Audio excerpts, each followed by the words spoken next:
बाबा जी की प्यारी सात संगत जी राधा स्वामी जी। संगत जी, आज डेरा ब्यास में बाबा जी ने सारी संगत को खुली कार में दर्शन दिए और शाम को सवाल जवाब का प्रोग्राम भी हुआ। आज बाबा जी ने सवाल जवाब के वक्त कहा कि अब सारी जिम्मेदारी हुजूर जी की है। मैंने तो अपना सब कुछ अब समेट लिया है। कल भी जब बाबा जी ने सोशल मीडिया वाली बात कही थी, तब भी बाबा जी ने कहा था कि यह दौर अब खत्म हो चुका है। बाबा जी की ऐसी बातें संगत के दिल में अजीब सा डर पैदा कर देती हैं।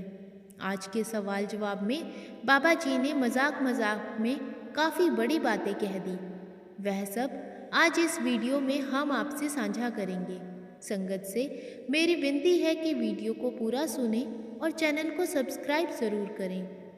एक भाई ने कहा कि बाबा जी, मैं सिर्फ आपके दर का भिखारी हूँ। मैं कहीं और नहीं जाना चाहता। मुझे आप बख्श लो। मैं सिर्फ आपके दर पर ही रहना चाहता हूँ। बाबा जी ने कहा कि बेटा, जितना ध्यान हमने इस दुनिया की तरफ फैलाया हुआ है, उसका आधा भी ध्यान अगर हम उस परमात्मा की तरफ लगाएं, तो वह कभी हमारा साथ नहीं छोड़ेगा। बाबा जी ने कहा कि हमारा ही ध्यान इधर उधर चला जाता है।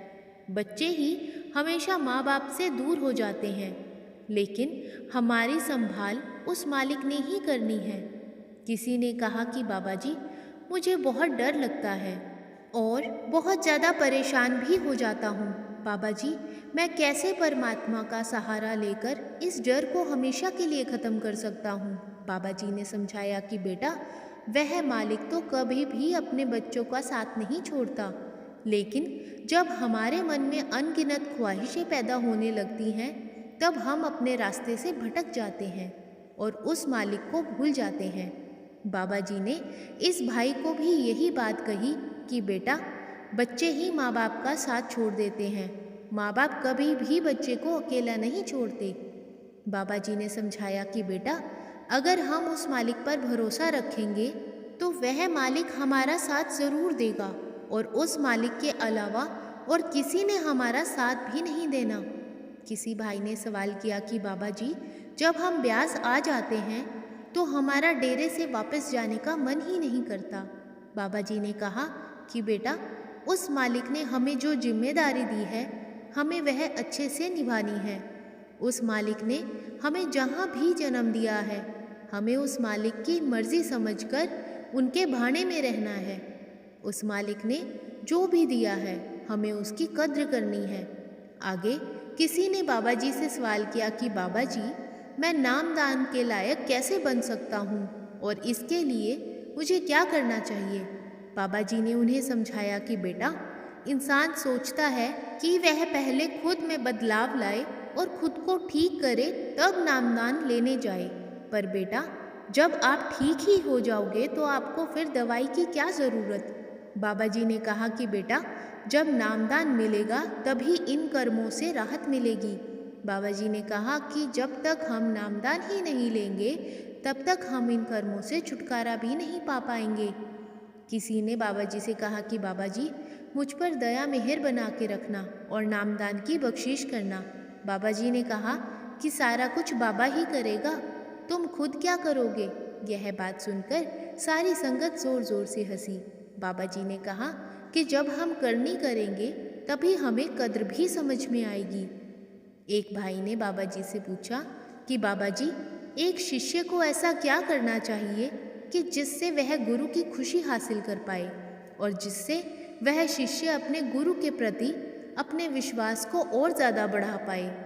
वही भाई बाबा जी से कहने लगा कि बाबा जी, कई बार मन में कई तरह के सवाल आने लग जाते हैं। तब बाबा जी ने उसे समझाया कि बेटा, जब हमारे ऊपर मन हावी हो जाता है, तब मन के अंदर सवाल ज़रूर आते हैं। बाबा जी ने कहा कि हमें बस उस मालिक पर भरोसा रखना है। हम अपनी ख्वाहिशों के कारण कई बार रास्ते से भटक जाते हैं। फिर उस भाई ने कहा कि बाबा जी, मैं कई बार कोई काम करता हूँ तो उसमें अपना फ़ायदा या नुकसान नहीं देखता। क्या मैं ठीक करता हूँ। बाबा जी ने कहा कि बेटा, अगर किसी तरह का कोई नुकसान होता भी है तो वह भी हमारे कर्मों के कारण ही होता है। बाबा जी ने समझाया कि बेटा, मालिक ने हमें हर तरह का काम दिया है और जो भी काम मालिक ने हमें दिया है हमें उससे अच्छे से पूरा करना है। एक बहन ने बाबा जी से कहा कि बाबा जी, मैं आपकी तरह बनना चाहती हूँ। तब बाबा जी ने कहा कि फिर तो तुम्हें दाढ़ी मूंछ भी रखनी पड़ेगी। यह बात सुनते ही सारी संगत ज़ोर ज़ोर से हंसने लग पड़ी। फिर बाबा जी ने बड़े प्यार से उस बहन को समझाया कि बेटा, हर किसी के अंदर ताकत भी होती है और कमज़ोरी भी होती है, और जब हम अपनी ताकत को अच्छे से पहचान जाएंगे तब हम अपनी कमज़ोरी पर भी काबू पा सकेंगे। फिर इसी बहन ने बाबा जी से कहा कि बाबा जी, मेरा मन है कि आप मुझे इसी स्वरूप में मेरे अंत समय में दर्शन ज़रूर देना। इसके लिए फिर बाबा जी ने ऐसी बात कह दी जो संगत को चिंता में डाल देती है। बाबा जी ने कहा कि इसके लिए तो मुझे जाना पड़ेगा। वह बहन घबराकर बाबा जी से कहने लगी कि हाँ जी। तो बाबा जी ने कहा कि तू मुझे तोड़ रही है। यह बात सुनकर सारी संगत हंसने लग पड़ी। इसके बाद बाबा जी ने कहा कि मेरा तो कोई रूप ही नहीं है, मैं तो किसी भी रूप में आ सकता हूँ। आगे फिर वही बहन बार बार कहने लगी कि नहीं बाबा जी, आप इसी स्वरूप में आना और मुझ पर दया करना। एक भाई ने बाबा जी से पूछा कि बाबा जी, कई बार हम जिंदगी में फेल हो जाते हैं, उन हालातों को हम कैसे संभालें? बाबा जी ने समझाया कि बेटा, फेल कुछ नहीं होता, उस मालिक ने हमें यह ज़िंदगी सीखने के लिए दी है। बाबा जी ने कहा कि अगर हमारी ज़िंदगी में उतार चढ़ाव ही नहीं आएंगे तो इंसान कद्र कैसे करेगा। बाबा जी ने कहा कि जो कुछ भी होता है उससे हमें सीख लेनी चाहिए। हम उन चीज़ों से सीखेंगे और ज़्यादा मेहनत करेंगे तो वह मालिक अपने आप संभाल करेगा। एक भाई ने बाबा जी से कहा कि बाबा जी, आपका और हुजूर जी की जोड़ी बहुत अच्छी है। बाबा जी ने इस बात पर स्माइल कर दी। एक बीबी ने बाबा जी से कहा कि बाबा जी, जब भी मैं भजन सिमरन पर बैठती हूँ तो मेरे सामने कई तरह की नेगेटिव चीज़ें आने लग जाती हैं, जिसके कारण मैं डर जाती हूँ और मैं नहीं चाहती कि ऐसी चीज़ें मेरे सामने आएं। उनके लिए मैं क्या करूँ? बाबा जी ने कहा कि ध्यान अपने बस की चीज़ नहीं है, ध्यान अपने आप आएगा। किसी ने बाबा जी से कहा कि बाबा जी, हम पर दया मेहर बनाए रखना और भजन सिमरन ज़्यादा से ज़्यादा करवाना। बाबा जी ने कहा कि सोच बहुत अच्छी है, लेकिन जब तक हम इसे अपनी करनी में नहीं लेंगे तब तक कोई फ़ायदा नहीं होगा। बाबा जी ने कहा कि सबसे बड़ी दिक्कत ही यही है कि हम सब लफ्ज़ों के दायरे में फंसे हुए हैं। बाबा जी ने समझाया कि अगर हम करनी करेंगे तो वह मालिक ज़रूर बख्शेगा। एक बीबी ने बाबा जी से पूछा कि बाबा जी, कोई अगर हमसे ऊंची आवाज़ में बात कर लेता है तो हम रोने लग जाते हैं, ऐसे हालात में हमें क्या करना चाहिए? बाबा जी ने कहा कि सीधा थप्पड़ मार दिया करो। बाबा जी ने कहा कि तू उसे सोचने का बिल्कुल भी मौका ना दिया कर और सीधा थप्पड़ मार दिया कर। यह बात सुनकर सारी संगत ज़ोर ज़ोर से हंसी। फिर बाबा जी ने बहुत ही प्यार से समझाया कि बेटा, 4 लोग हमारे लिए अच्छा भी कहेंगे और 4 लोग हमारे लिए बुरा भी कहेंगे। हमें लोगों की तरफ ध्यान नहीं देना, हमें अपनी तरफ से ठीक रहना है। लोग जो भी कहें हमें उसकी परवाह नहीं करनी। फिर इसी बीबी ने बाबा जी से कहा कि बाबा जी, मैं एक एग्ज़ाम में पास हो गई तो सभी मुझे कहने लग गए कि तेरा लक अच्छा है। क्या बाबा जी, लक ही सब कुछ होता है, मेहनत कुछ नहीं होती? बाबा जी ने कहा, तू लोगों की क्यों सुनती है, लक कुछ नहीं होता। आगे बाबा जी ने मजाक में कहा कि लक बड़ा हो जाए तो ज़्यादा दिक्कत हो जाती है। बाबा जी की यह बात सुनकर सारी संगत हंसने लग गई। एक बीवी बाबा जी के आगे बहुत रोई और कहने लगी कि बाबा जी, मेरी मम्मी को लोग ताने मारते हैं कि तेरी 2 बेटियां हैं, उनका कोई भी भाई नहीं है। बाबा जी ने कहा कि बेटा, हम लोगों की बातें सुनते ही क्यों हैं? बाबा जी ने समझाया कि मुझे तो अपनी बेटियां ही बहुत पसंद हैं। बाबा जी ने कहा कि ए जेड़े मुंडे हैं, ए ते गंदे गुंडे हैं। बाबा जी ने कहा कि बेटा, बेटी तो किस्मत वालों को मिलती है जिन पर उस मालिक की बख्शीश होती है। बाबा जी ने कहा कि बेटी तो हमेशा अपने माँ बाप का साथ देती है, लेकिन बेटे तो बीवी आने के बाद माँ बाप को भूल ही जाते हैं। एक भाई ने सवाल किया कि बाबा जी, हम सब जब डेरे में आते हैं तो कभी कभी हमारे मुंह से कुछ उल्टी सीधी बातें निकल जाती हैं, क्या इससे भी हमारे कर्म बनेंगे? बाबा जी ने कहा कि बेटा, तुम्हें क्यों लगता है कि डेरे के अंदर तुम्हारे कर्म नहीं बनेंगे? तुम चाहे डेरे में हो या डेरे से बाहर, कर्म तो हर जगह बनेंगे। फिर वह भाई बाबा जी से कहने लगा कि बाबा जी, आप फिर थोड़े से कर्म बख्श देते हो। इस बात से सारी संगत हंसने लग पड़ी। बाबा जी कहते कि गलत बाबे से सामना हो गया, यह बाबा तो सारा हिसाब किताब लेगा। फिर वही भाई बाबा जी से कहने लगा कि बाबा जी, मेरे पेपरों पर थोड़ी सी दया करना ताकि मैं पास हो जाऊं। बाबा जी ने कहा कि बेटा, मैंने नहीं कृपा करनी, तू मेहनत कर। बाबा जी ने कहा, कृपा चाहिए तो हुजूर जी से मांगो, वह ज़्यादा पढ़े लिखे हैं, मैं तो खुद ही बड़ी मुश्किल से पास हुआ था। यह बात सुनकर संगत के साथ साथ हुजूर जी भी हंसने लग पड़े। किसी भाई ने बाबा जी से कहा कि बाबा जी, आप हमेशा हमें अपनी शरण में रखना। बाबा जी ने कहा कि बेटा, कलयुग है, कलयुग में तो सब कुछ उल्टा होता है। अब तो कहेंगे कि गुरु को ही शिष्य की शरण में जाना पड़ेगा। किसी ने बाबा जी से कहा कि बाबा जी, जैसे अपने सवाल जवाब की उम्र की लिमिट बढ़ाई है, ऐसे ही शब्दों के लिए भी बढ़ा दो। बाबा जी ने कहा कि तुमने खुद कुछ नहीं करना, जो कुछ भी मिलेगा अपनी करनी से मिलेगा। बाबा जी ने कहा कि अगर हमें बहुत आसानी से सब कुछ मिल जाए तो हम उसकी कद्र नहीं करते। बाबा जी ने कहा कि हमारे पास रोटी खाने का वक्त है, कपड़े पहनने का वक्त है, लेकिन बस भजन सिमरन करने के लिए ही वक्त नहीं है। फिर वह भाई बाबा जी से कहने लगा कि बाबा जी, मैं फोर्स में हूँ। तो बाबा जी ने कहा कि चाहे आप फोर्स में हो तब भी वक्त तो मिलता ही होगा। एक बीबी ने बाबा जी से कहा कि बाबा जी, प्यार का असर इतना कर दो कि मेरी रातों की नींद उड़ जाए और मुझे रात को नींद ही ना आए। उस बीबी का कहने का मतलब था कि उनके अंदर इतनी तड़प हो जाए कि वह ज़्यादा से ज़्यादा भजन सिमरन कर पाए। तब बाबा जी ने मजाक में कहा कि बुढ़े को ऐसा बोलती हो कि रात की नींद उड़ जाए। यह बात सुनकर सारी संगत ज़ोर ज़ोर से हंसने लगी। फिर वह बीबी कहने लगी कि बाबा जी, नींद बहुत ज़्यादा आती है।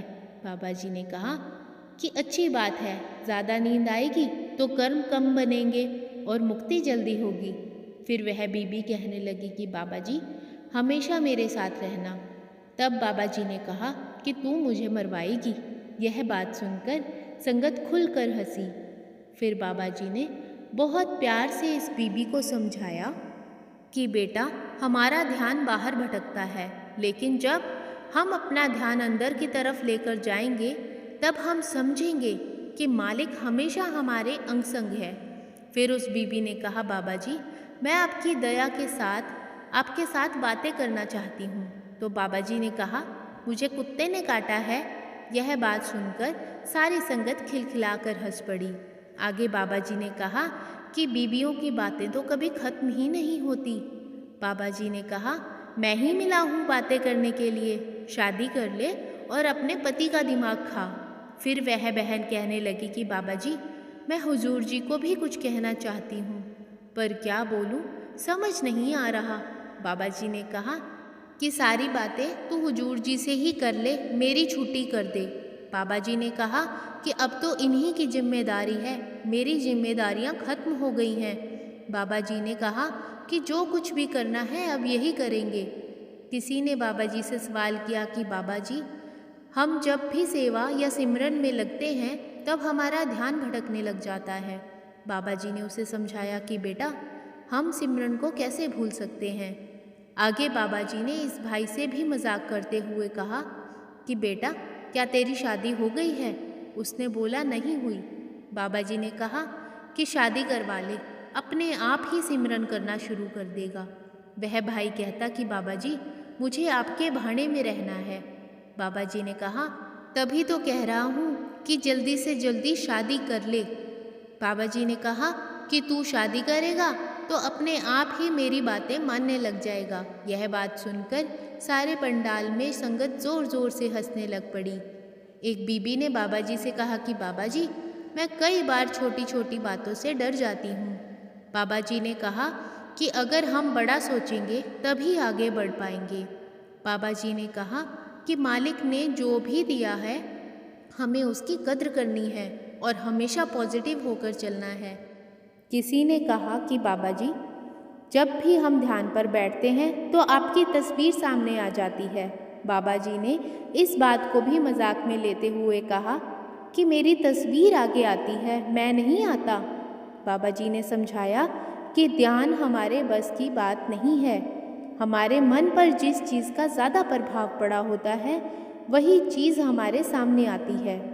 एक भाई ने बाबा जी से सवाल किया कि बाबा जी, आप इतने सेंटर पर विजिट करते हो तो आप कैसे मैनेज करते हो? आप आराम कब करते हो? बाबा जी ने जवाब दिया कि बेटा, अब तो मेरा आराम ही आराम है।